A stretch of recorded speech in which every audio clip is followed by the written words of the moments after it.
اسی خوش فہمی میں رہیں گے اور آپ جہنم کی راہوں پہ لگ جائیں گے۔ پتہ ہے وہ جرم کیا ہے؟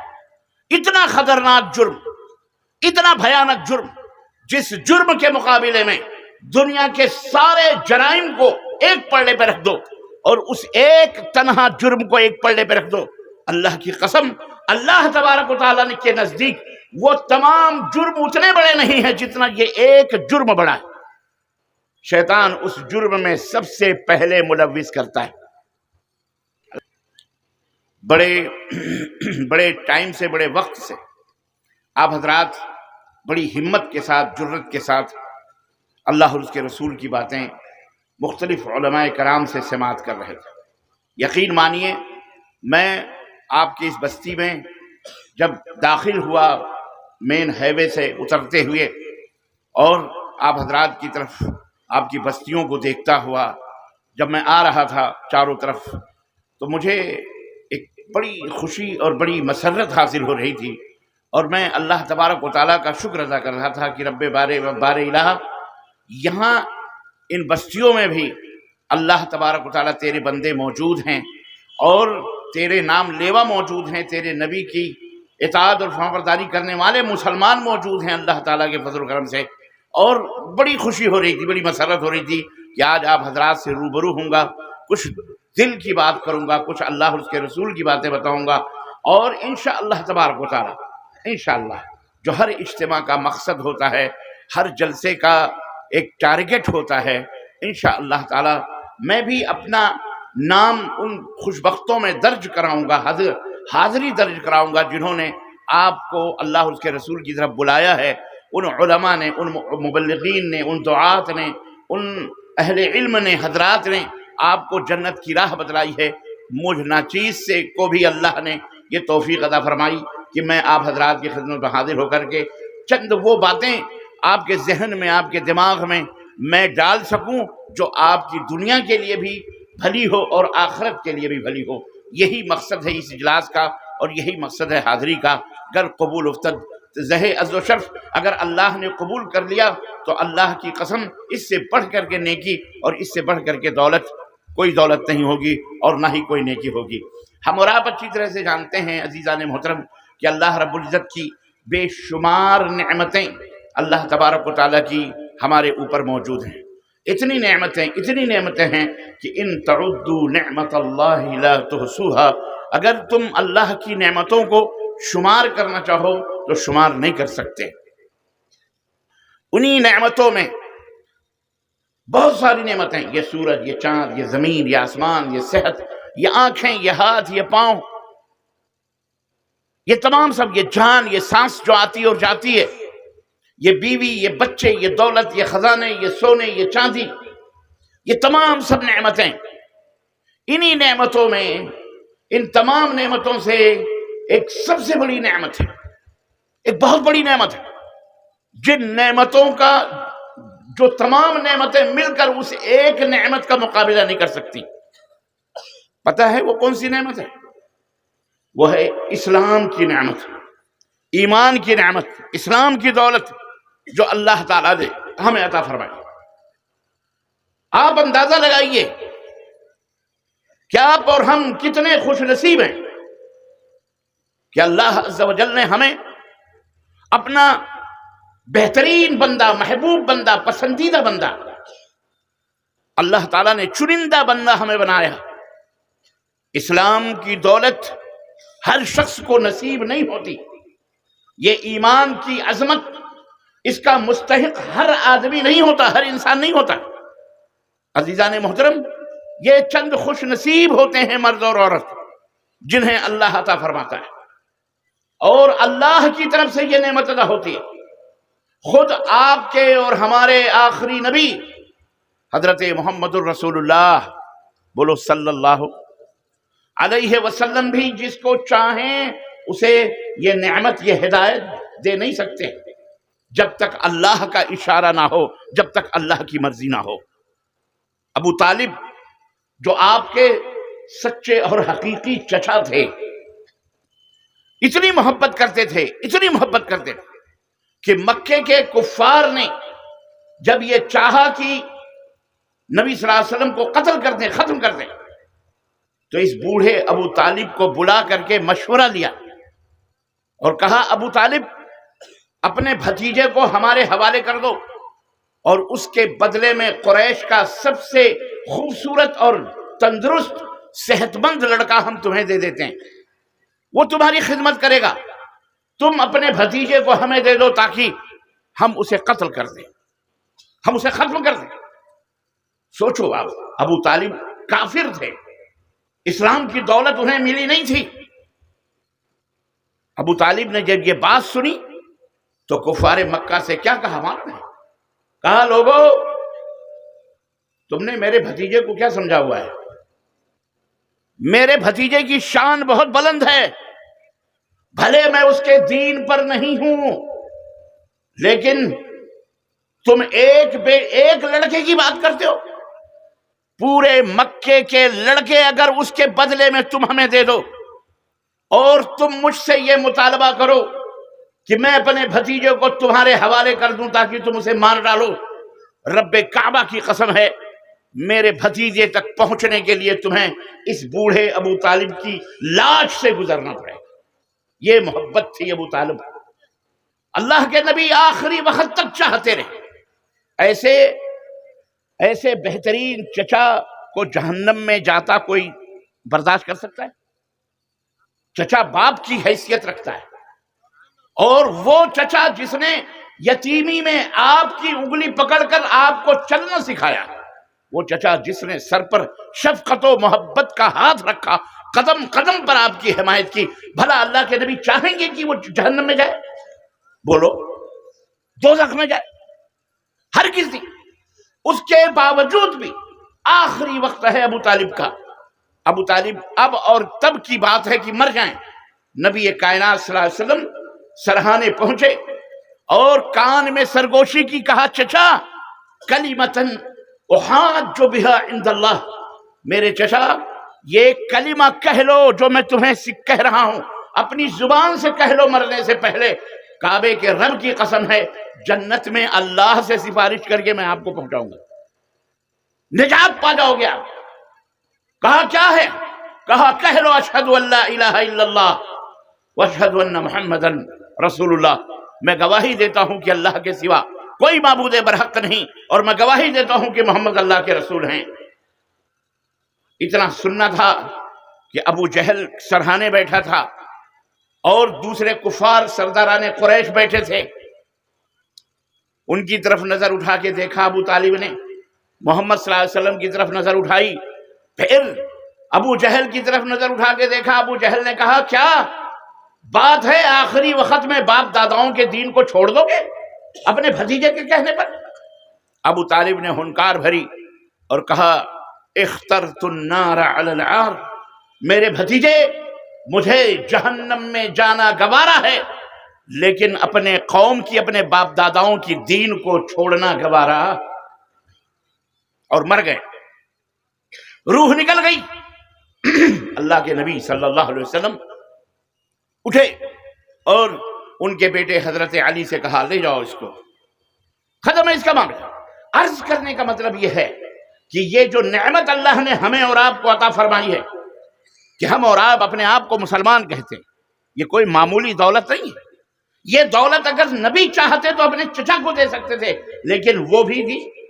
نہیں دے پائے۔ اللہ نے قرآن میں آیت اتاری، اللہ رب العزت نے فرمایا، اللہ تبارک و تعالیٰ قرآن میں فرمایا انک لا تہدی من احببت ولکن اللہ یہدی من یشاء، تم جس کو ہدایت دینا چاہو اے نبی تم ہدایت نہیں دے سکتے، ہدایت دینا صرف میرا کام ہے۔ تو عزیزان محترم، آپ اللہ کے لیے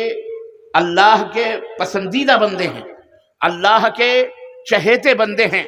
آپ کو اسلام کی دولت ملی ہے، ایمان کی دولت ملی ہے، توحید کی دولت ملی ہے، آپ اللہ کی معرفت، اللہ کی پہچان آپ کو حاصل ہے، رسول اللہ صلی اللہ علیہ وسلم کی پہچان حاصل ہے، آپ اللہ کے بتلائے ہوئے نبی کے راستے پر آپ جنت کی طرف جا رہے ہیں۔ یہ کتنی بڑی دولت ہے، یہ کتنی بڑی خوش نصیبی کی بات ہے۔ اس لیے اپنے آپ کو کمتر نہ سمجھو، اپنے آپ کو چھوٹا نہ سمجھو، اللہ کا شکر ادا کرو، اللہ اور اس کے فرمان رسول کے فرمان پر عمل کرنے والا بنو۔ شیطان جو ہمارے آگے پیچھے دائیں بائیں لگا ہوا ہے اور ہم سے یہ دولت چھیننا چاہ رہا ہے یا اس دولت کے اندر بگاڑ پیدا کرنا چاہ رہا ہے، چاروں طرف سے شیطان نے اللہ سے وعدہ کیا کہ میں تیرے نیک بندوں کو، تیرے چہیتے بندوں کو میں جہنم کی طرف لے جاؤں گا، انہیں گمراہ کروں گا۔ چنانچہ شیطان نے کہا لَأَقْعُدَنَّ لَهُمْ صِرَاطَكَ الْمُسْتَقِيمَ، میرے اللہ میں تیرے بندوں کے،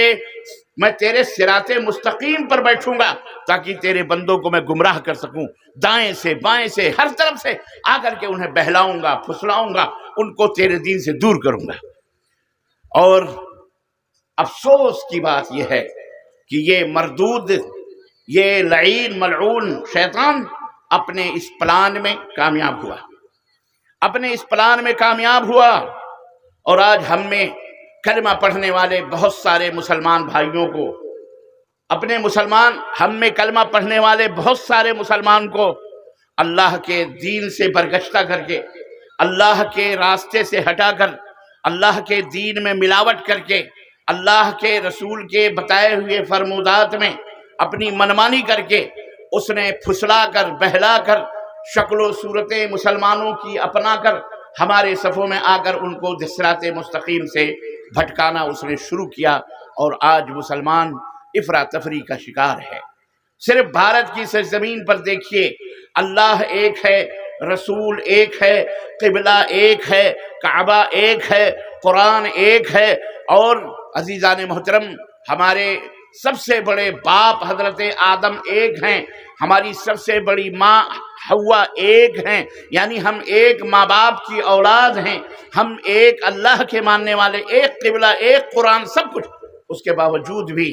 ہم میں کتنے گروہ ہیں، کتنی جماعتیں ہیں، کتنے فرقے ہیں، کتنی مسجدیں جماعتوں کے نام پر، کتنے مدرسے جماعتوں کے نام پر، کتنے تفرقے ہمارے درمیان موجود ہیں اسی بھارت کی سرزمین پر، ایک دوسرے کو دیکھنا گوارا نہیں کرتے۔ آج میں نے میرے پاس ایک خط آیا، ایک دعوت نامہ آیا، شادی کا دعوت نامہ کسی نے بھیجا واٹس ایپ پر، اس میں لکھا ہوا تھا کہ یہ شادی سنیوں کی ہے، اس میں وہابی، کافر، بدباطن، نجدی، بدمذہب، فلانی ڈھکانی، گالی گلوچ، اس شادی میں شرکت کرنے کی ہمت نہ کریں، جرت نہ کریں۔ اس طرح سے نفرت اور عداوت شیطان نے ہمارے مسلمان بھائیوں کے دلوں کے اندر ڈالی، اور ہم الگ الگ ہو گئے۔ ہم اللہ کے نبی کا کلمہ پڑھتے ہیں، ہم اللہ کا کلمہ پڑھتے ہیں، اس کے باوجود بھی آخر آپ سوچیں، ہم سوچیں، یہ غور کریں کہ یہ نفرت، یہ عداوت، یہ بغض اور یہ کینے اور یہ کپٹ کیوں ہے؟ عزیزان محترم، آخر ہم جنت میں جانا چاہتے ہیں تو کیا ہمیں اللہ اور اس کے رسول نے جنت میں جانے کا راستہ نہیں بتلایا؟ اللہ کے نبی کا مقام اور رتبہ تو یہ تھا، اور آپ کے دل کا درد یہ تھا کہ آپ صلی اللہ علیہ وسلم نے غزوہ تبوک کے موقع پر چند مسلمانوں کو دیکھا کہ کوئی وہاں بیٹھا، کوئی وہاں بیٹھا، جب دھوپ نکلتی تھی تو کوئی ادھر بیٹھ جاتا تھا سایہ کے لیے، کوئی اس پیڑ کے نیچے، کچھ اس پہاڑی کے پیچھے۔ نبی کریم صلی اللہ علیہ وسلم نے دیکھا کہ میرے صحابہ بکھر بکھر کے بیٹھتے ہیں، تو آپ نے صحابہ سے کہا کہ مجھے تمہارا یہ ادھر ادھر بکھر بکھر کے الگ الگ ٹولیوں میں بیٹھنا، اے میرے صحابہ مجھے پسند نہیں ہے، مجھے اچھا نہیں لگتا، کیا اچھا ہوتا کہ تم جہاں بھی بیٹھو مل جل کر کے بیٹھو۔ صحابہ کہتے ہیں کہ اس کے بعد جب کہیں ہم پڑاؤ ڈالتے تھے، سواریوں سے اترتے تھے، ہمارا کارواں، ہمارا قافلہ ٹھہرتا تھا، تو ہم ایسے مل جل کر کے بیٹھتے تھے کہ اگر ایک چادر ہمارے سروں کے اوپر ڈال دی جاتی تو ہم اس چادر کے نیچے آ جاتے۔ اس طرح سے اللہ کے نبی تفرقے بازی پسند نہیں کرتے، اور اللہ کو بھی پسند نہیں ہے۔ اللہ نے قرآن کریم میں منع فرمایا، اور فرمایا یا ایھا الذین آمنوا اتقوا اللہ حق تقاتہ ولا تموتن الا وانتم مسلمون، اے وہ لوگوں جو ایمان لائے ہو، اللہ سے ڈرو، پرہیزگار بنو، جیسا کہ پرہیز کرنے کا حق ہے، پرہیزگار بننے کا حق ہے، ولا تموتن الا وانتم مسلمون، اور جب تم مرو تو اس حال میں مرو کہ تم مسلمان ہو، اللہ کے فرما بردار ہو، اور اللہ رب العزت فرمایا اور آپس میں فرقے نہ بنو، وَاعْتَصِمُوا بِحَبْلِ اللَّهِ جَمِيعًا وَلَا تَفَرَّقُوا، اور اللہ کی رسی کو مضبوطی سے پکڑ لو، ٹکڑے نہ بنو، فرقے نہ بنو، گروہ نہ بنو۔ ایک اللہ ہے، اس کی ایک رسی ہے، ایک رب کا قرآن ہے اور ایک محمد الرسول اللہ صلی اللہ علیہ وسلم کا فرمان ہے۔ یہ ہے اللہ کی رسی، قرآن جو ہمیں ایمان سکھلاتا ہے، قرآن جو ہمیں جنت کا راستہ بتلانے کے لیے آیا تھا، قرآن جو ہمیں نبی کا تعارف بتلا رہا ہے، قرآن جو ہمیں نبی کی پہچان بتلا رہا ہے، نبی کی دعوت کو قبول کر کے کیسے ہم آگے بڑھ سکتے ہیں، اللہ اکبر، یہ قرآن ہمیں بتلا رہا ہے۔ آج افسوس کا مقام یہ ہے کہ ہم سب اللہ کے نبی کا نام لینے والے، ہم سب اللہ کے نبی سے محبت کا دعویٰ کرنے والے، ہم سب اللہ کے نبی کے نام پر اپنی جان اپنے مال قربان کرنے کا دعویٰ تو کرتے ہیں، لیکن افسوس کی بات ہے ہم اپنے اعمال کا جائزہ لیں، اپنے گریبانوں میں منہ ڈال کر کے سوچیں دیکھیں کہ جس اسلام کو محمد الرسول اللہ صلی اللہ علیہ وسلم نے دنیا کے اندر پیش کیا تھا اور لوگوں نے، صحابہ نے جس اسلام کو تسلیم کیا تھا، کیا آج وہ اسلام ہمارے درمیان موجود ہے؟ ایمان، عقیدہ، عمل، اخلاق، معاملات، لین دین، تجارت، معاشرہ، سماج، ہر چیز کو ہم اسلام کے دائرے میں دیکھیں، روشنی میں دیکھیں۔ میرے عزیزوں، میرے مسلمان بھائیوں، برا نہ لگے، بلکہ ہم کو چاہیے کہ اگر ہم واقعی جنت میں جانا چاہتے ہیں تو ہمیں اپنے ایمان کا جائزہ لینا پڑے گا، اپنے اعمال کا جائزہ لینا پڑے گا، اپنے عقیدے کا جائزہ لینا پڑے گا۔ شیطان کو سب سے زیادہ خوشی اس بات سے ہوتی ہے کہ ایک مسلمان کے سینے سے، ایک مسلمان مرد ہو یا عورت ہو، اس کے سینے سے اس کے ایمان کو خراب کر دے یا اس کے ایمان کو بگاڑ دے۔ کیوں؟ اس لیے کہ یہ سب سے قیمتی دولت ہے۔ آپ کے گھر میں اگر سونے کی اینٹ پڑی ہوئی ہو اور چوروں کو پتہ چل جائے کہ فلانے کے گھر میں سونے کی اینٹ رکھی ہوئی ہے اور وہ چوری کرنے کی نیت سے آپ کے گھر میں داخل ہوں، تو کیا آپ یہ سوچتے ہیں کہ وہ ہنڈی اور پتیلی اور دال اور چاول اٹھا کے لے جائے گا آپ کے گھر سے؟ نہیں، بلکہ وہ سونے کی اینٹ کی تلاش کرے گا، جستجو کرے گا کہ اس گھر والے نے سونے کی اینٹ کہاں چھپا کے رکھی ہے، اور پھر وہ اگر مل گئی وہ اینٹ سونے کی یا چاندی کی، وہ اسی کو چوری کر کے لے کے چلا جائے گا، دال چاول کو ہاتھ نہیں لگائے گا۔ عزیزان محترم، بالکل یہ ایک مثال ہے کہ شیطان کو سب سے قیمتی چیز اس کی نظر میں ایمان ہے، اسلام ہے، کہ اس کے دل سے کس طرح سے ایمان کو نکال دے۔ اور کیسے نکالے گا معلوم ہے؟ یہ تھوڑی کہ آپ سے کہہ دے گا کہ انکار کر دو کہ اللہ نہیں ہے، یہ تھوڑی آپ سے کہے گا انکار کر دو کہ نماز نہیں ہے، یہ تھوڑی آپ سے کہے گا رسول اللہ صلی اللہ علیہ وسلم کی شان میں گستاخی کر دو، رسول اللہ صلی اللہ علیہ وسلم کا انکار کر دو، قرآن کا انکار کر دو، حدیث کا، یہ نہیں کہے گا وہ، بلکہ آپ کو بڑی حکمت کے ساتھ، آپ سے بڑی حکمت کے ساتھ آپ کے ایمان کو عقیدت و محبت کی لالچ دے کر آپ کو اس جرم کے اندر سب سے پہلے ملوث کرے گا جس جرم کی وجہ سے آپ کو پتہ بھی نہیں چلے گا اور آپ جہنم میں بھی چلے جائیں گے۔ ہے نا بڑی عجیب بات؟ آپ کو پتہ بھی نہ چلے، آپ اس جرم کو بہترین اور اچھا تصور کریں گے، ارے یہ تو بہت اچھی بات ہے، یہ تو محبت کی بات ہے، عقیدت کی بات ہے، آپ اسی خوش فہمی میں رہیں گے اور آپ جہنم کی راہوں پہ لگ جائیں گے۔ پتہ ہے وہ جرم کیا ہے؟ اتنا خطرناک جرم، اتنا بھیانک جرم، جس جرم کے مقابلے میں دنیا کے سارے جرائم کو ایک پلڑے پہ رکھ دو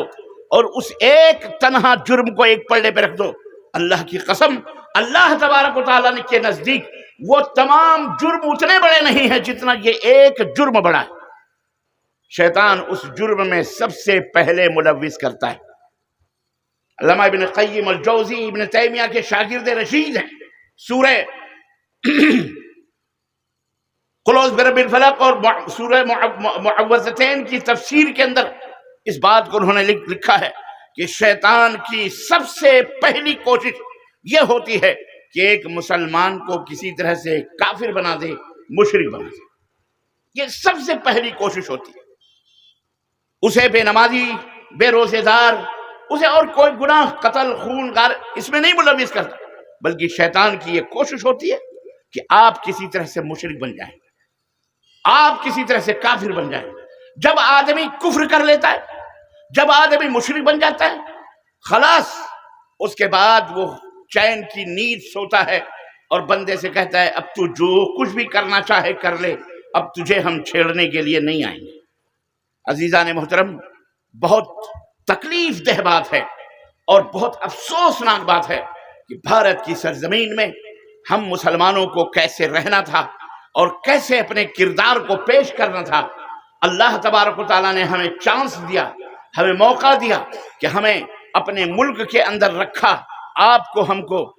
کو پتا ہے ہمیں بھی آپشن آیا تھا، آپ کے ہمارے باپ داداؤں کو کے سامنے بھی چوائس آئی تھی۔ جب بھارت کو تقسیم کیا گیا، شیطانوں نے بانٹا، تو اس وقت یہ ہوا کہ صاحب ہم بھی ایک آدھا تم لے لو، آدھا ہم لے لیں، لیکن اللہ نے کچھ ایسے وسائل اور کچھ ایسے اسباب بنا دیے کہ ہم اور ہمارے باپ دادے بھارت کو چھوڑ کر کسی اور ملک میں نہیں گئے۔ ہم نے اسی دھرتی کو پسند کیا اور یہیں رہنا پسند کیا، اور اس کا ضرور کوئی نہ کوئی اللہ کی طرف سے سبب ہے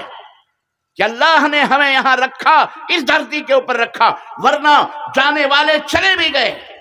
اور ہمیں اکیلا چھوڑ گئے۔ وجہ کیا ہے؟ سوچیں کہ سو اللہ کو پتہ زیادہ، لیکن ہمیں سمجھ میں بات آتی ہے کہ اللہ اکبر، اس ملک کی حفاظت کے لیے، اس ملک کے باسیوں کے لیے، اس ملک میں رہنے والوں کے لیے ہم سب سے بڑی دولت اللہ کی طرف سے بحیثیت مسلمان اللہ نے ہمیں یہ زمین عطا کی، تاکہ ہم اس زمین کو اللہ کے کلمے سے، نبی کی رسالت کے تعلیمات سے اس زمین کو سرسبز و شاداب کریں، لوگوں کو اللہ کی طرف بلائیں، لوگوں کو اللہ سے آشنا کریں، لوگوں کو اللہ کی پہچان بتائیں، لوگوں کو رسول اللہ صلی اللہ علیہ وسلم کی تعلیم دیں۔ اس لیے ہمیں اللہ نے بھارت میں رکھا ہے، ورنہ ہم میں کوئی سرخاب کے پر نہیں لگے۔ بچہ کون نہیں پیدا کرتا؟ صرف مسلمان کے گھروں میں بچے پیدا ہوتے؟ بولو، ہمارے بھی گھر میں بچے پیدا ہوتے ہیں، یہودیوں کے گھر میں بھی بچہ پیدا ہوتا ہے، کرسچنوں کے گھر میں بھی بچہ پیدا ہوتا ہے، نان مسلموں کے گھر میں بھی بچہ پیدا ہوتا ہے، مسلمانوں کے گھروں میں بھی بچے پیدا ہوتے ہیں۔ کیا فرق ہے ہم میں ان میں بچہ پیدا ہونے میں؟ فرق ہے، ہم میں جو بچہ پیدا ہوتا ہے، ہماری ذمہ داری یہ ہے کہ ہم اسے اللہ اور اس کے رسول کی تعلیم سے آشنا کریں، ہم اس کی تربیت کریں، ہم اسے قرآن پڑھائیں، ہم اسے اللہ کا دین سکھلائیں، ہم اسے دنیا بھی بتلائیں، ادب بھی سکھائیں، ہم اسے اللہ کی معرفت بتائیں، رسول اللہ صلی اللہ علیہ وسلم کے لائے ہوئے اس دین کو کی روشنی میں اپنی بہن، اپنی بیٹیوں، اپنے بیوی، اپنے بچوں کی تربیت کریں۔ اگر ہم یہ کرتے ہیں تب تو ہم دوسروں سے بلند ہیں، تب تو ہم دوسروں سے افضل ہیں، تب تو ہماری ایک شان ہے، تب تو ہماری ایک پہچان ہے۔ اگر ہم یہ نہیں کرتے تو ہمارے یہاں جو بچے پیدا ہوتے ہیں اور غیر مسلموں میں جو بچے پیدا ہوتے ہیں، یہ بتاؤ بچہ پیدا ہونے میں کیا فرق ہے؟ یہ ہے ہماری وجود کا سبب بھارت کی سرزمین میں۔ ہم یہاں جو رہ رہے ہیں، یا ہم جو اللہ نے ہم کو یہاں کی زمین عطا کی ہے، اس کا ایک سبب یہی ہے کہ ہم خود بھی صحیح رہیں اور اپنے ملک اور اپنے وطن کو بھی اچھائی کی طرف بلاتے رہیں، اللہ کے دین کی طرف ان کو بلاتے رہیں۔ یہی ہماری ذمہ داری ہے مسلمانوں۔ لیکن اس کے لیے سب سے پہلے راستہ چلنے کے لیے سب سے پہلے اس راستے کا علم حاصل کرنا ضروری ہے۔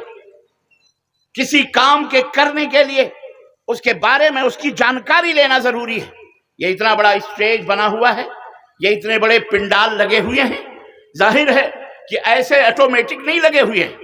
اس اسٹیج کے بنانے والے لوگ ہوں گے۔ اس اسٹیج کو کیسے بنایا جائے، کیسے اونچا کیا جائے، کیسے جھومر لگائے جائیں، کیسے یہ اس کو سجایا جائے، کیسے یہ قناتیں فٹ کی جائیں، کیسے یہ مائک سیٹ کیا جائے، کیسے روشنی کی جائے، کیسے لوگوں کے بیٹھنے کا بندوبست کیا جائے، یہ باقاعدے ایک آدمی، 2 آدمی، 10 آدمی اس کا علم لیتے ہیں، نالج لیتے ہیں، اس کے بعد وہ ترتیب کے ساتھ یہ تمام سب چیز کر کے پھر آپ کو کہتے ہیں آئیے اسٹیج کو سجائیے۔ اب یہ سجا اسٹیج آپ کے حوالے ہے، اب اس کے اوپر آپ بھاشن دیجیے، آپ تقریر کیجیے، آپ جو کرنا کریے۔ اس کا علم پہلے حاصل کرتے ہیں۔ تو آپ اس بھارت کے اندر جو موجود ہیں، آپ اللہ کا، اس کے رسول کا پہلے علم حاصل کریں۔ توحید کیا ہے، شرک کیا ہے، بدعت کیا ہے، حرام کیا ہے، حلال کیا ہے، اللہ کون ہے، اللہ کہاں ہے، رسول کون ہے، رسول کی سیرت کیا ہے، رسول کا اٹھنا بیٹھنا کیا ہے، رسول کس طرح سے کھاتے تھے، رسول کس طرح سے چلتے تھے، رسول نے کس طرح نماز پڑھی، مسجدیں کیسی بنائی، گھر کیسے بنائے رسول نے، اپنا معاشرہ کیسے ترتیب دیا، صحابہ کی تربیت کیسے کی، اپنے آل اولاد کو یہ تمام سب چیزوں کا علم حاصل کرنا یہ ہم سب کے اوپر فرض ہے، ضروری ہے، واجب ہے۔ جب تو ہم کچھ کرنے کے لائق ہوں گے اور لوگوں کے رہنما بنیں گے، قائد بنیں گے، رہبر بنیں گے، مسیحا بنیں گے، ڈاکٹر لوگوں کے بنیں گے، لوگوں کو جنت کی راہوں پہ بلائیں گے۔ اگر ہم نے یہ سب نہیں کیا تو ہماری اور ان کافروں کے اندر، غیر مسلموں کے اور ان کے درمیان، ہمارے اور آپ کے درمیان کوئی فرق نہیں۔ تو بہت سارے گناہ اور جرم ہیں۔ شیطان کی خواہش یہ ہے کہ آپ کو ایک ایسے گناہ میں ملوث کر دے کہ جس گناہ کے ہوتے ہوئے کوئی بھی عمل، کوئی بھی دوا، کوئی بھی نیک کام، کوئی فائدہ پہنچا سکتی نہیں۔ اور وہ گناہ کیا ہے معلوم ہے؟ اللہ اکبر، اللہ اکبر۔ وہ گناہ، وہ اتنا بڑا گناہ ہے، اتنا بڑا گناہ ہے کہ جس گناہ سے آگاہ کرنے کے لیے، لوگوں کو جس گناہ کے بارے میں بتلانے کے لیے اللہ تبارک و تعالیٰ نے 1,24,000 کم و بیش روایت ضعیف سے انبیاء کو، رسولوں کو بھیجا ہے۔ 1,24,000 کم و بیش اللہ تبارک و تعالیٰ نے اس گناہ سے روکنے کے لیے، اس جرم کو بتلانے کے لیے 1,24,000 نبیوں رسولوں کو بھیجا تاکہ میرے بندوں کو جا کے بتاؤ یہ جرم نہیں کرنا، یہ گناہ نہیں کرنا۔ اگر یہ جرم تم نے کر لیا، یہ گناہ کر لیا، تو یاد رکھو ہم نے جہنم اس جرم کے لیے تیار کر کے رکھا ہے۔ اللہ اکبر۔ اللہ ہم سب کو جہنم سے محفوظ رکھے،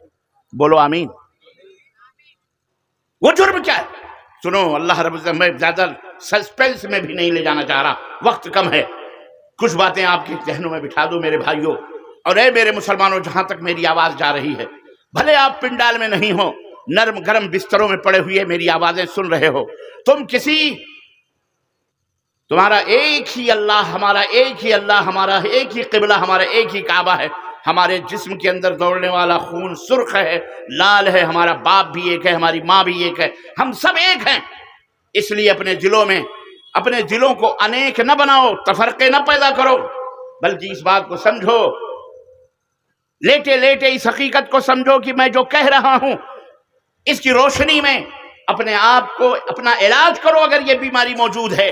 عزیزان ملت اسلامیہ، وہ بیماری ہے، وہ جرم ہے، وہ گناہ کیا ہے؟ وہ ہے اللہ تبارک و تعالیٰ کے ساتھ اللہ کی مخلوق کو شریک بنانا، ساجھیدار بنانا۔